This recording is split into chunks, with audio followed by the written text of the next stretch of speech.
Last class में कहाँ तक हो गया?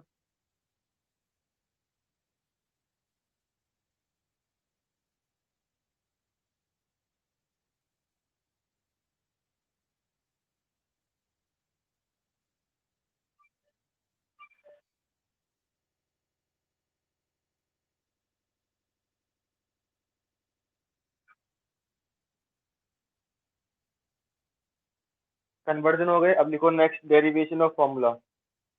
नेक्स्ट लिखो derivation of formula.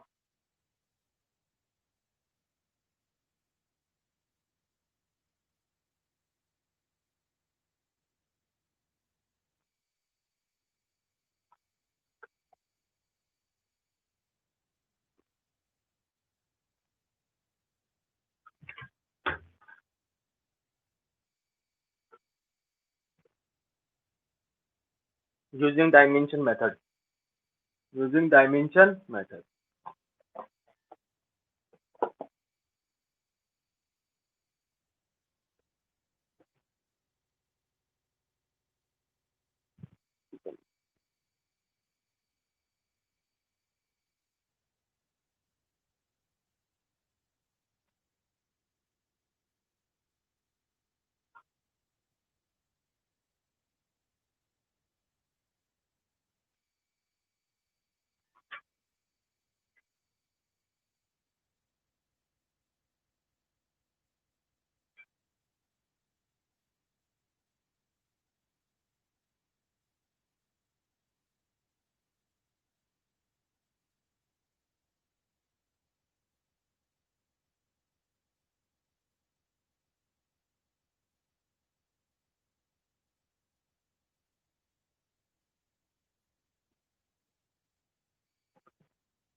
Derivation of formula using dimension method. Next topic, derivation of formula using dimension method.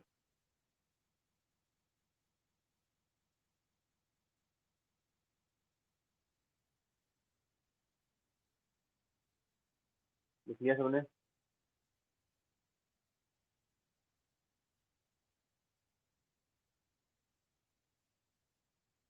अब देखो कोई भी फॉर्मूला ड्राइव करना हो, जैसे आपको कहाँ पे से कोई काम का नहीं इतना, लेकिन क्वेश्चन होते हैं बहुत। देखो मैंने को एक आ गया कि किसी भी बॉडी का टी टाइम पीरियड डिपेंड कर रहा है किस पे, लेंथ पे और जी पे। एल इज लेंथ और जी इज ग्रेविटेशन एक्सीलरेशन।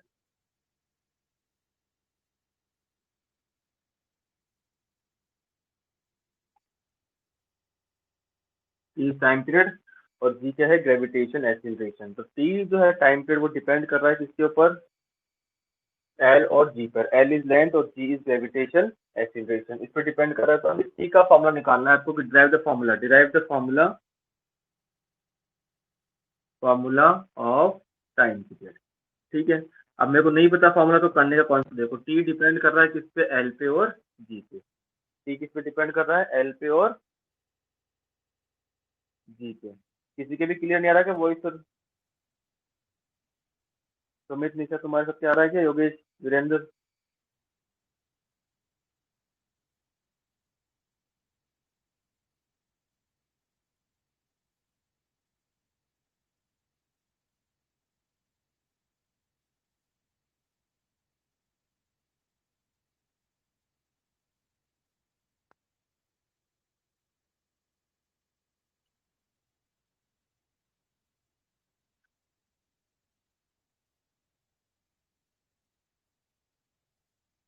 चलो, टाइम पीरियड किस पे डिपेंड कर रहा है, एल और जी पे। मेरे को नहीं पता कि एल और जी कितना कितना, इनकी पावर कितनी, तो मैंने एज्यूम कर लिया इसकी पावर ए है और इसकी पावर बी है। इसकी पावर ए एज्यूम कर ली, इसकी पावर बी एज्यूम कर ली।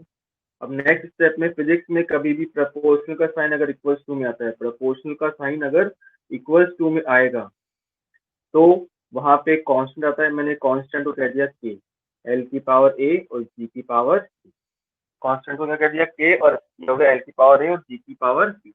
ठीक है, अब टी टाइम पीरियड दोनों तरफ डायमेंशन लो। Dimension of capital T is equal to dimension of के।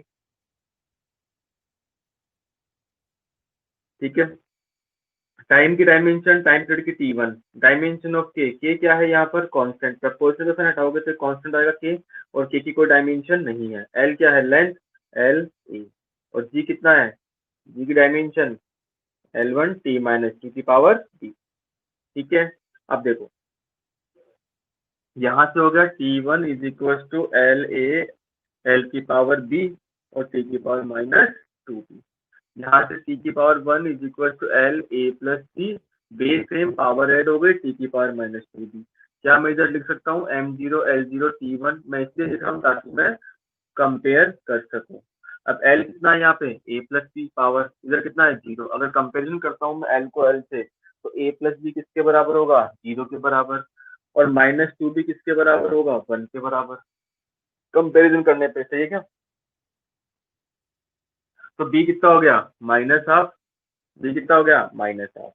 चलो a plus B is equal to 0, a minus B, B कितना है 1/2 इज इक्वल टू 0, तो a कितना हो गया 1/2। ए 1/2 और बी कितना हो गया माइनस हाफ। ए कितना हो गया 1/2 और बी कितना हो गया माइनस हाफ। तो time period T is equal to कितना हो जाएगा, 2 pi under root, sorry, T is equal to K. ये इक्वेशन मान लो 1।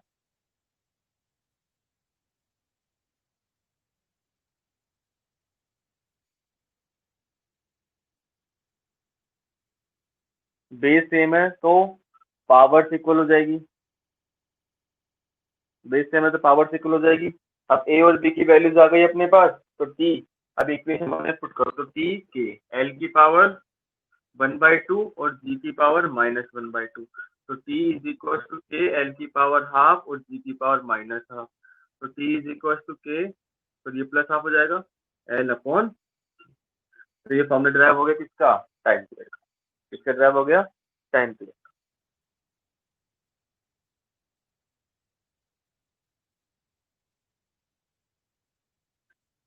देखो T is proportion L upon G, ये टाइम पीरियड है, एल लेंथ, ये acceleration, derive the formula of T. तो टी प्रपोर्शन एल की पावर ए जी की power we, constant आ गया के। अब दोनों तरफ डायमेंशन लगा दो, डायमेंशन लगा दोनों तरफ, ये हो गया। फिर अपन ने क्या किया, डायमेंशन से अपन ने इनकी पावर को सेम कर दिया, पावर को सेम करने के बाद इक्वेट कर दिया, इक्वेट के बाद ए और बी की वैल्यू निकाल ली, वैल्यू पुट कर दी, फॉर्मूला आ गया टी इज इक्वल टू के under root L upon.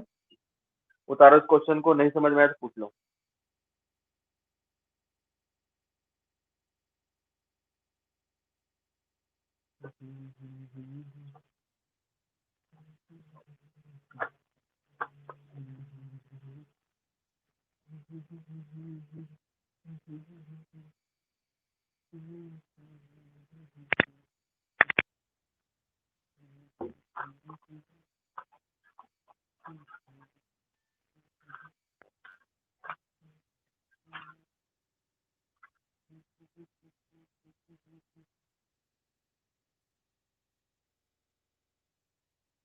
-2b 1 है, यहाँ पे टी की पावर 1 और टी की पावर -2b है, तो -2b कितना हो गया 1।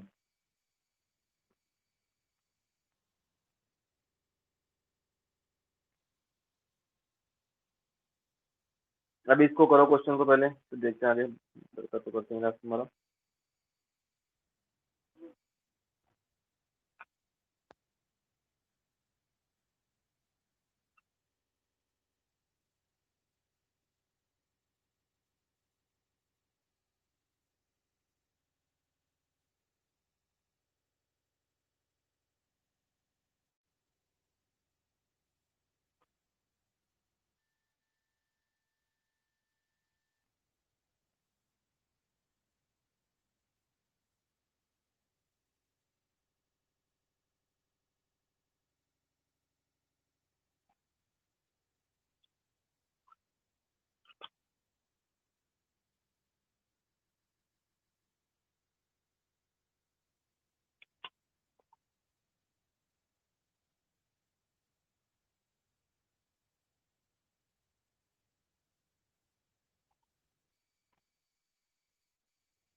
अब सही है क्या। अभी ये वाला फोक्स नहीं दिखेगा तो मैं इसको छोड़ देना बस। अब सही है।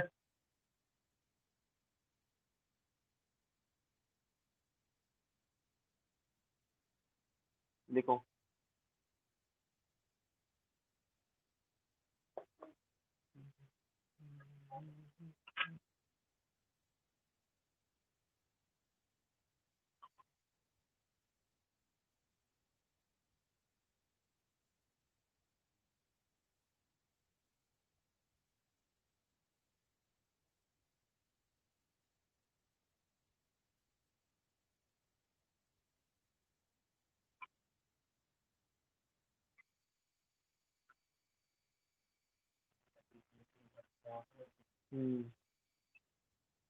अंडर रूट 1/2 है, तो हटाओगे तो अंडर रूट, रूट का मतलब 1/2।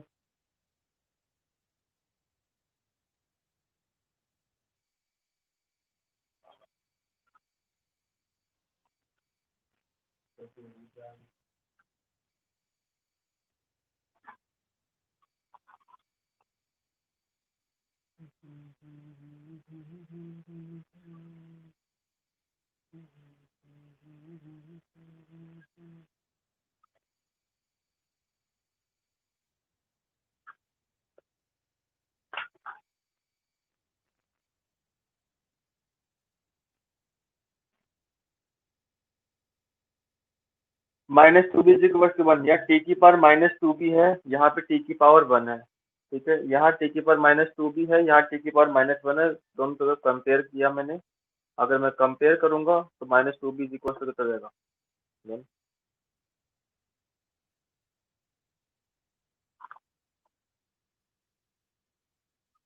आ गया समझ में सबको?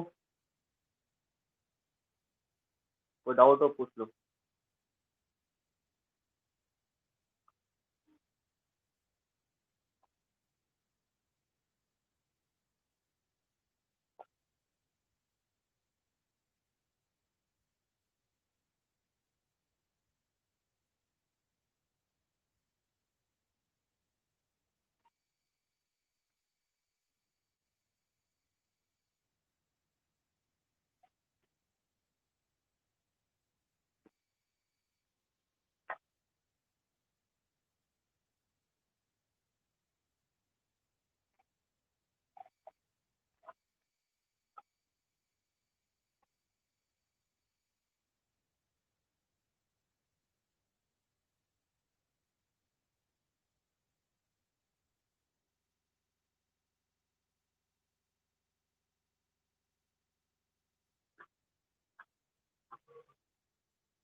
ये अपन अज्यूम करते हैं, अपन को पता नहीं होता एल और जी की पावर कितनी है, क्योंकि अपन को फॉर्म ड्राइव करना है कि अंडर रूट में है कि 1 में है कि 2 में है कि 3 में है। तो ये अपन अज्यूम करके चलते हैं कि ये कितना है, ए है कि बी, अज्यूम कर लेते हैं अपन।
हो गया सबका?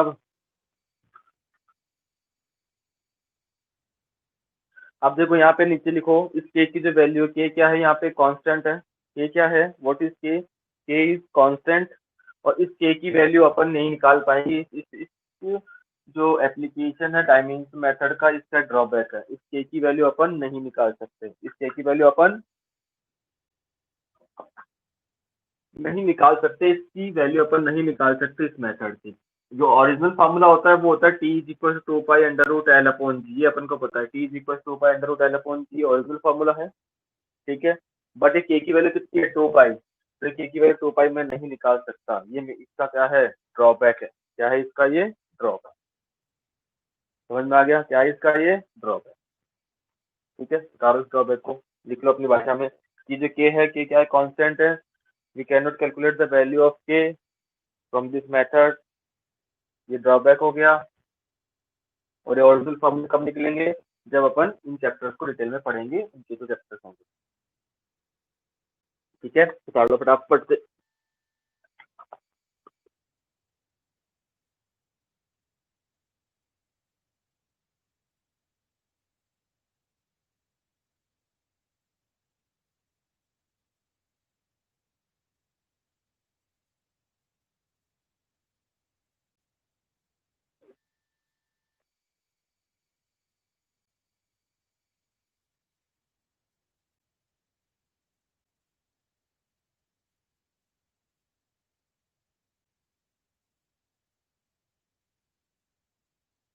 ठीक है सबने, अब लिखो एक क्वेश्चन लिखा रहा हूँ मैं, एक दो क्वेश्चन कराऊंगा बस, इस एनालिसिस के ऊपर अपन एक या दो क्वेश्चन और करेंगे बस।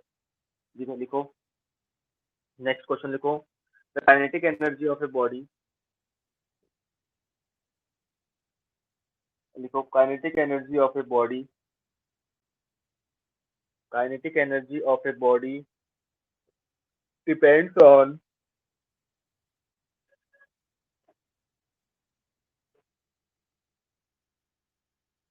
Kinetic energy of a body depends on,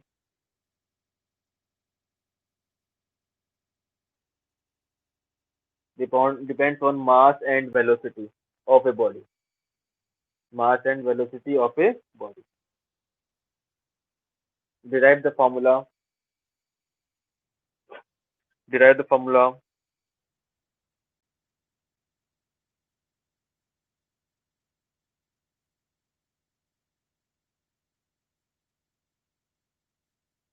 formula of kinetic energy।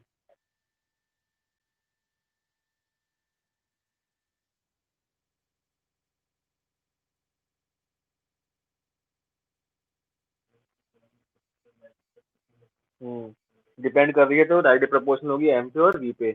अब एम और वी की बात नहीं पता आपको तो एम की पावर 1 मान लो, वी की पावर बी मान लो, एम की पावर ए मान लो, वी की पावर बी मान लो।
काइनेटिक एनर्जी डायमेंशन लिख लो, नहीं बताओ तो m1 L2 T-2।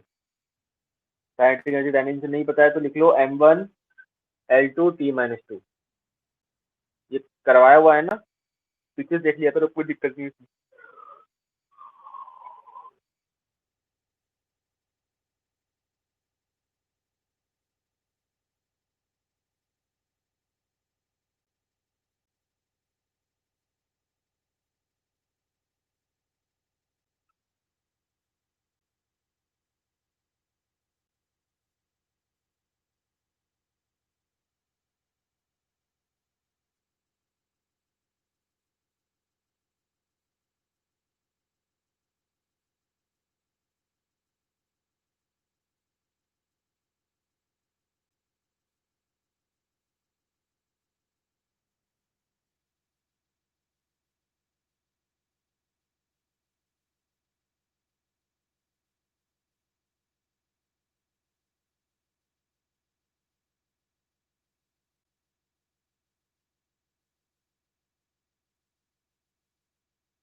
हुआ किसी का?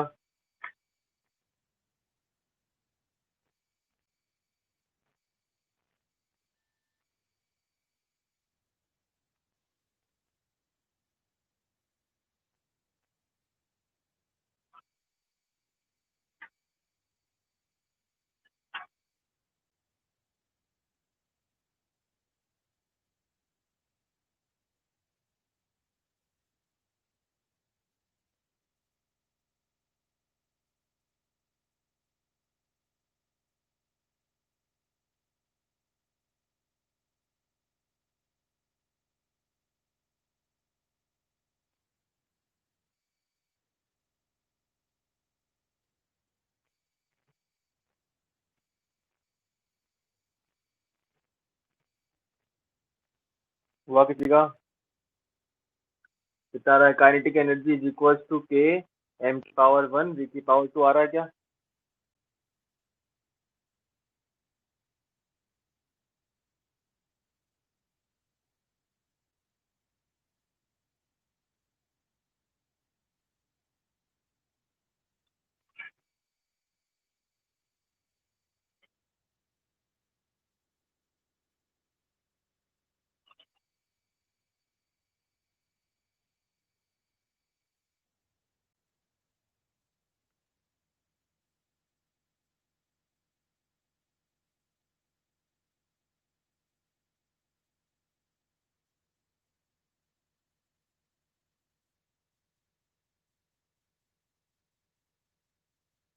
Correct.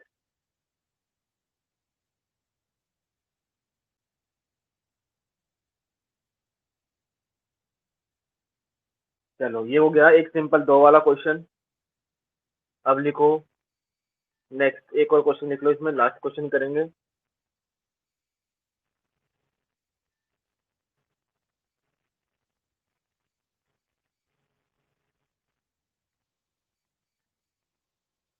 Work done of a body, work done of a body,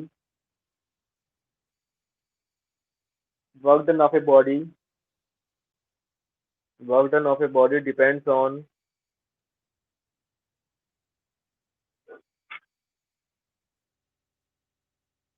work done of a body depends on, work done of a body depends on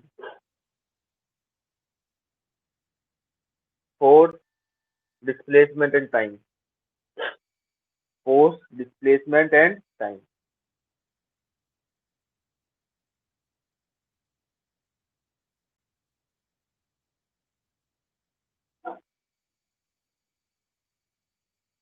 work done of a body depends on force, displacement and time. ठीक है। Find the formula या derive the formula of work done, derive the formula of work done.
Got concept.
Work की dimension पीछे देख लेना।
ठीक है, सही, करेक्ट।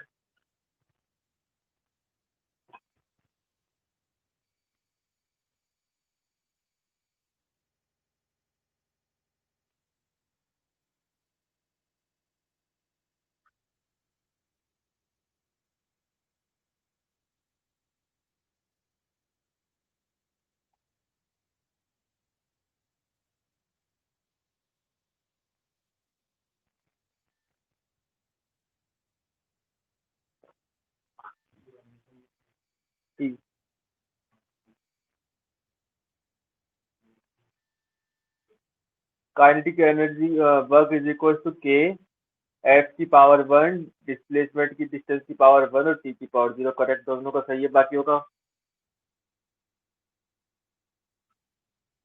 सब आंसर बताओगे।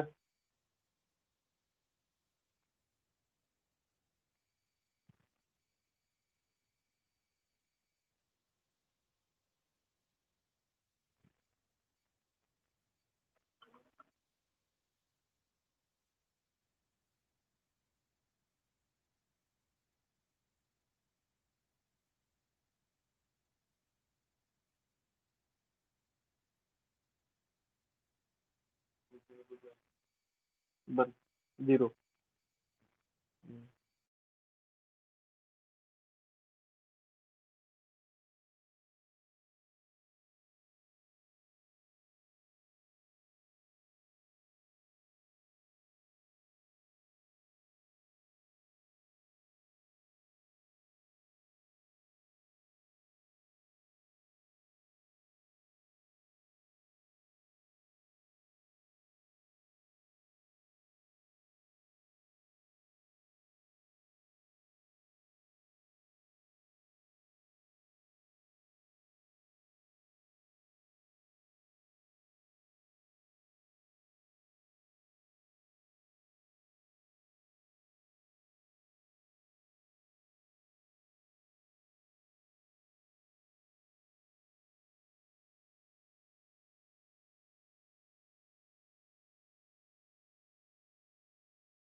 की पावर 0 हो तो वैल्यू कितनी होती है 1, तो ये तो खत्म।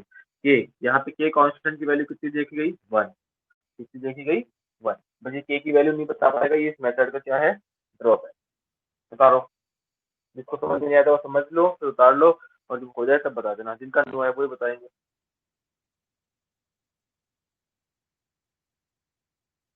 सेकंड चैप्टर है एनसीईआरटी का।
हो गया क्या?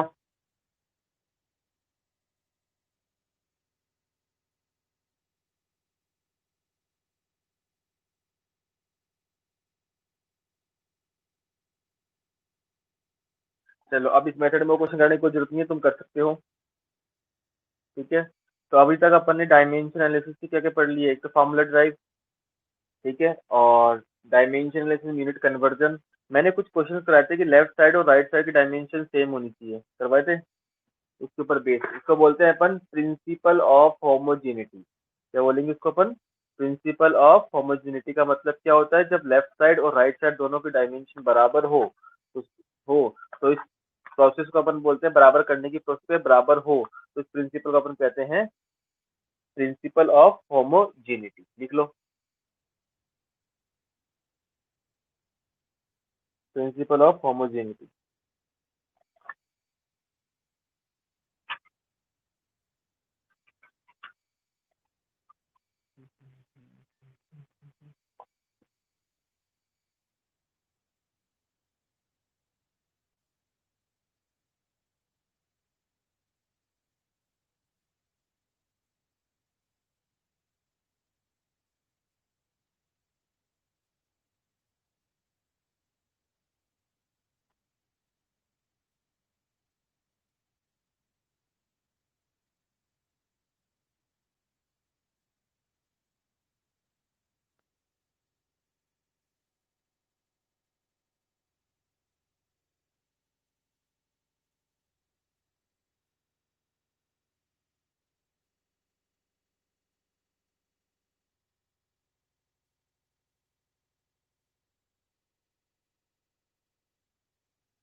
हो गया प्रिंसिपल ऑफ होमोजेनिटी। अब लिखो नेक्स्ट टॉपिक स्टार्ट कर देते हैं आज। लिखो एरर।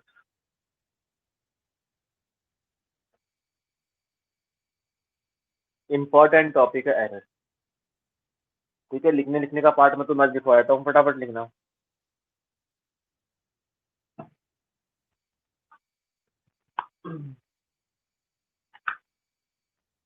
लिखो difference between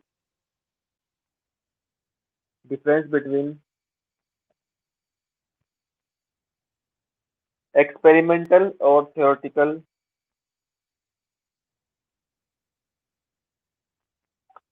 difference between experimental and theoretical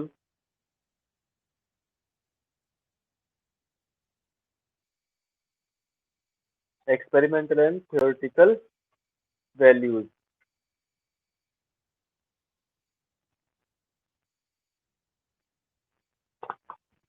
is known as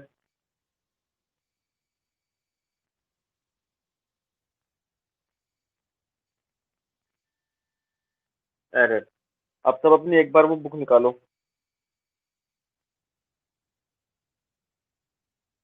NCERT वाली बुक निकालो एक बार सभी, फिर बताओ एनसीईआरटी वाली बुक निकालो।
अब इसमें एरर्स निकालो, एरर्स निकालो। इसमें एरर्स है पेज नंबर 23 पे, एनसीईआरटी के पेज नंबर 23 पे लिखा हुआ है systematic error.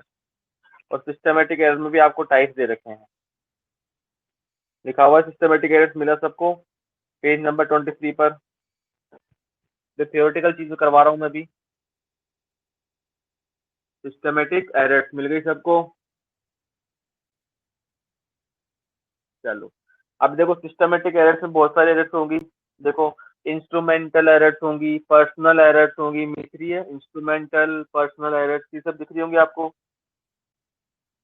Experimental errors, random errors, ठीक है। अब इनको देखो, देखो इंस्ट्रूमेंटल एरर्स कैसे हो सकती है। अगर मेरा इंस्ट्रूमेंट खराब हो, रीडिंग की गलत दे रहा हूँ, इंस्ट्रूमेंट अगर खराब हो और मैं रीडिंग की क्या दे रहा हूँ वो गलत दे रहा हो, तो वहां पे कौन सी एरर होगी, इंस्ट्रूमेंटल। अब मैं देखने में गलती कर रहा हूँ तो मेरी कौन सी जाएगी, या तो मैन मेड एरर्स हो जाएंगी, या फिर जिसमें लिखा हुआ है पर्सनल एरर्स, मेरी आंखें खराब है, मैं सही से नहीं देख रहा हूँ, ठीक है, तो उसमें कौन सी जाएगी, पर्सनल एरर्स।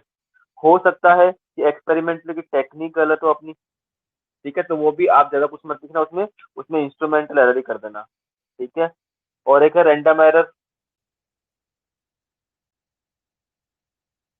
ठीक है। रैंडम का मतलब किसी भी रैंडम रीजन से अगर कोई एरर आ जाए, गलती से रैंडम ह्यूमैनिटी आ गया, टेम्परेचर आ गया, ठीक है।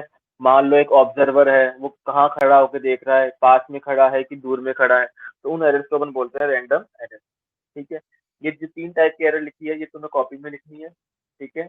अपने वर्ड्स में बना के लिखनी है, कॉपी नहीं करना है एनसीईआरटी के एज इट इज, ठीक है। एक है लीस्ट काउंट एरर। ये least count error, least count एक टॉपिक है, वो अपन अलग से डिटेल में पढ़ेंगे। लीस्ट काउंट जो है वो अपन अलग से डिटेल में पढ़ेंगे, ठीक है। तो 3 टाइप की एरर है, सिस्टमेटिक, सिस्टमेटिक में पर्सनल, पर्सनल में कौन कौन सी, इंस्ट्रूमेंटल और एक रैंडम, ठीक है। ये आपको अपनी कॉपी में लिखनी है, एज इट इज कॉपी में लिखनी है आपको, लिख लोगे सभी।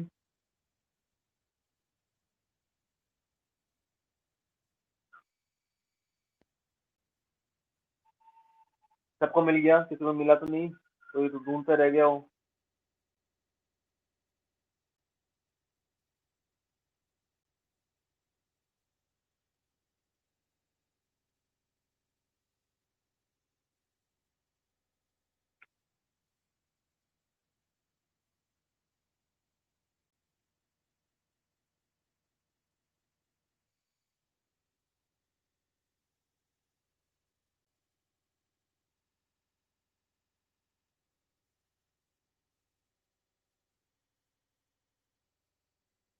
क्या अपन कभी एरर्स को क्या अपन कभी एरर्स को खत्म कर सकते हैं क्या?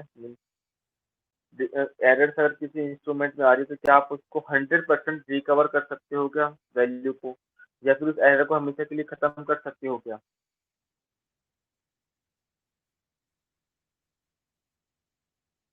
नहीं कर सकते अपन, या कर सकते हैं?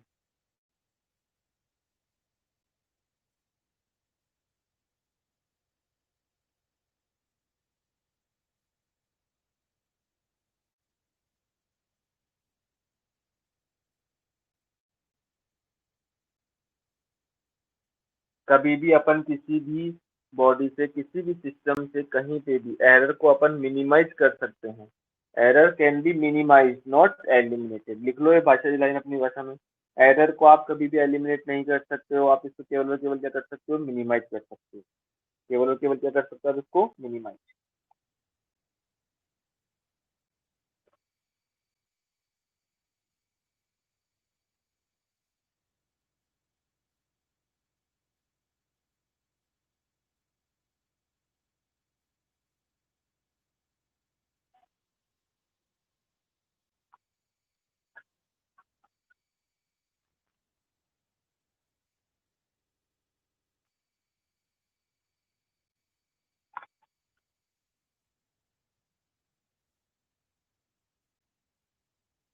Error can never be eliminated, it can be minimize. इसको आप कम कर सकते हो। ठीक है। अब कम करने के लिए क्या होगा, एरर कब, एरर अगर आप कोई एक्सपेरिमेंट कर रहे हो तो एरर कम से कम हो। कोई भी एक्सपेरिमेंट कर रहे हो, एरर कम से कम हो। इसके लिए क्या होना चाहिए, इसके लिए ये होना चाहिए कि आप जो एक्सपेरिमेंट कर रहे हो वो same temperature, same pressure, same temperature, same pressure. ठीक है, यानी एटमॉस्फेरिक कंडीशंस क्या हो, अगर सेम हो किसी भी एक्सपेरिमेंट में, तो वहां पर एरर कम से कम होगी। एरर तो होगी लेकिन कम से कम होगी। देखो इसमें, error can be minimize during, error can be minimized, error can be minimized during,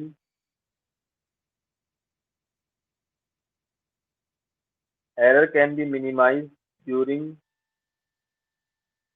experiment, during experiment if, during experiment if,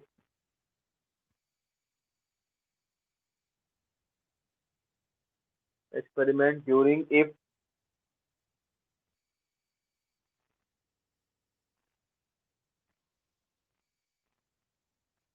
experiment is done at constant atmospheric, experiment is done at constant atmospheric conditions, constant atmospheric conditions bracket में लिख लो, constant atmospheric conditions, CON।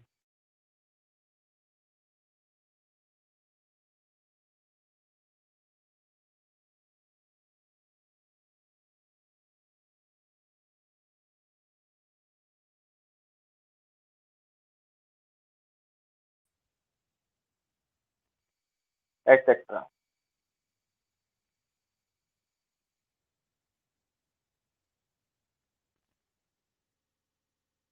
ठीक है, ये चीज है। अब error के यहाँ से जो मैंने आज लिखवाया है, एनसीईआरटी में नोट दिया हुआ है, यहाँ से कोई क्वेश्चन नहीं बनेगा। क्वेश्चन वहां से बनेगा जो अपन अब नेक्स्ट क्लास में डिस्कशन करेंगे। ठीक है, उसमें absolute error, non absolute error, सब कुछ इसमें आएगा। कोई डाउट आज की क्लास में? डाउट हो तो पूछ लो, बाकी जा सकते हो।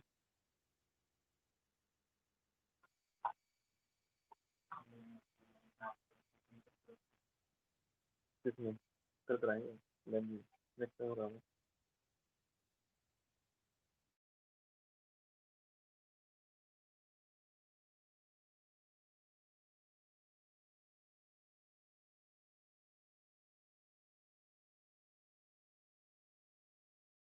अभी तो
ये हमेशा क्या रहेगा, कांस्टेंट ही रहेगा।